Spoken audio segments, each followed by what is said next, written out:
2 3 start. आपण पाहता ग्रामपंचायत समाचार news channel. आज आपण वाशिम येथे उपोषण मंडपाला भेट देण्यासाठी आलेलो आहोत.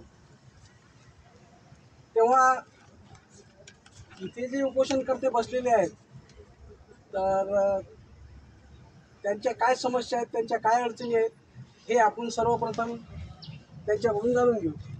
दादा सांगा आपलं नाव. सुनील रामभाऊ मोग. काय करता आपण?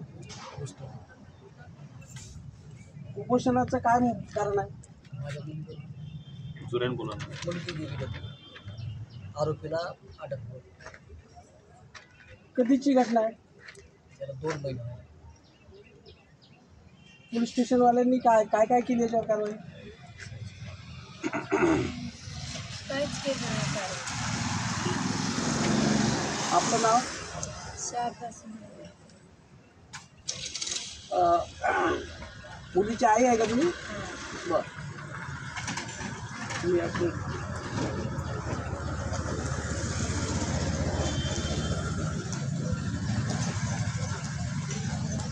आता आपण बोलणार आहोत जे तक्रार करते आहेत त्यांच्यासोबत. परिचय सांगा आपला. सुबाई रामा म्हणून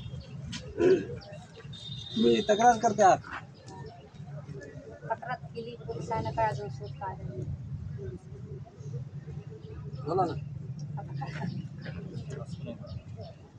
आमचं एवढं म्हणणं आहे की आमची मुलगी पोलीस लोकांना आणून द्यावा आणि त्या पोराला सजा करा, अटक करा. या गरीब कुटुंबावर जे आज उपोषणाची वेळ आलेली आहे तर खरोखरच लोकशाही धोक्यात आहे असं म्हणायला हरकत नाही. त्याबद्दल आपण जाणून घेणार आहोत. आपल्यासोबत आहेत ॲडव्होकेट साहेब, ते मार्गदर्शन करतील आपल्याला कायद्याविषयी. सर्वांना प्रथमतः धन्यवाद. आपण गरिबाची बाजू मांडल्याबद्दल. वस्तुस्थिती अशी आहे की मागासवर्गीयांना जगावं का मारावं अशा प्रकारचा प्रश्न उपस्थित होत आहे. महाराष्ट्रामध्ये या शिंदे सरकारमध्ये बऱ्याचशा मागासवर्गीयांवर हल्ले होत आहेत. दिवसाढवळ्या आमच्या ज्या इज्जती आहेत त्या विषयीला टांगल्या जात आहेत. मातंग समाजाची मुलगी आज बेपत्ता आहे. त्याचबरोबर या मुलीला कोणत्याही प्रकारचे आणखीन शोध लागलेला नाही आहे. मागासवर्गीय महिला आज असुरक्षित आहेत. त्याचबरोबर महाराष्ट्रातले जे मागासवर्गीय लोक आहेत हे सुद्धा आज असुरक्षित आहेत. मी या व्हिडिओच्या मार्फत आणि याच्या ग्रामपंचायतच्या मार्फत सांगू इच्छितो की मागासवर्गीयांनी जगावं का मरावं अशा प्रकारचा प्रश्न मी मुख्यमंत्री साहेबांना विचारतो. मुख्यमंत्री साहेबांना सलमान खानवर जर गोळीबार झाला तर जाता येतो, परंतु कोणत्या मागासवर्गीयाला जर मारलं किंवा मागासवर्गीयांवर जर हल्ला झाला तर त्या ठिकाणी मुख्यमंत्री साहेब जात नाही. ही सध्या महाराष्ट्रातली गत आहे. ही मुलगी गेल्या 2 ते 3 महिन्यापासून बेपत्ता आहे. मुलीचे वडील 3 महिन्या अगोदर मला भेटले होते. तर त्या भेटीदरम्यान मी माननीय जगदीशजी बांगर साहेबांना भेटलो.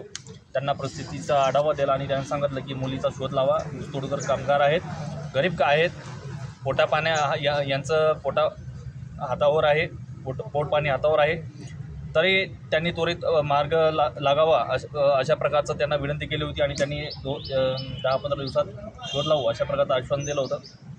त्यानंतर हे कुटुंब आम्हाला दिसलं नाही.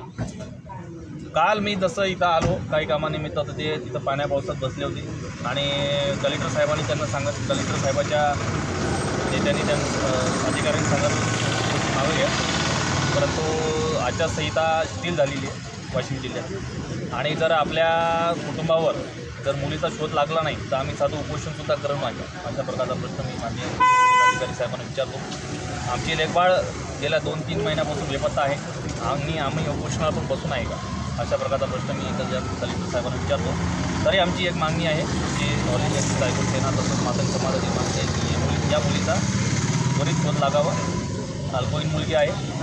अल्पवयीन मुलगी असल्यामुळं संबंधित जे आरोपी आहे याच्यावर पोक्सोचा गुन्हा दाखल करावा, तसं त्या FIR मध्ये दिलेलं नाही. त्याचबरोबर 363 कलम दाखल केली, परंतु त्या FIRवर त्या आरोपीचं नाव नाही आहे, जो आरोपी संशयित आहे. अधिकाऱ्यांनासुद्धा माहीत आहे कोण आरोपी आहेत, तर त्या आरोपीचं नाव FIRवर दाखल करावं. संबंधित आरोपींवर पॉक्सोचा गुन्हा दाखल करावा, बॉम्बिंग करावी. त्या सर्व आरोपींची तात्काळ 24 तासाच्या आत आरोपींना तात्काळ अटक करावं. अन्यथा सर्व मातंग समाज आणि सर्व आंबेडकरी अनुयायी आंदोलन केल्याशिवाय राहणार नाही, अशा प्रकारचं आव्हान या व्हिडिओ मार्फत. उपोषणाला भेट देण्याकरिता सामाजिक कार्यकर्ते अंबोरे साहेब हे उपस्थित झालेले आहेत, तेव्हा त्यांच्याकडून आपण काही विषय जाणून घेऊ. आज मला उपोषणाची माहिती मिळाली की बाबा मातंग समाजाच्या एका मुलीवर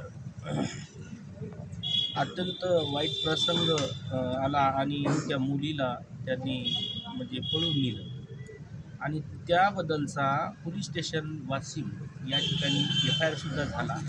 परंतु त्या FIRची अंमलबजावणी ते ठाणेदार करत नाही.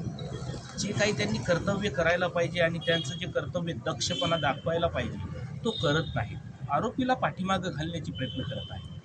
कारण कसं की एक गरीब कुटुंबातली मुलगी, तिच्या मागं सहारा नाही, ती लोक ऊसतोडीचं काम करतात, त्यांच्याकडे आर्थिक व्यवस्थासुद्धा नाही की बा ती मुलगी शोधतील कुठं, काय करतील. पोलीस प्रशासन कशासाठी.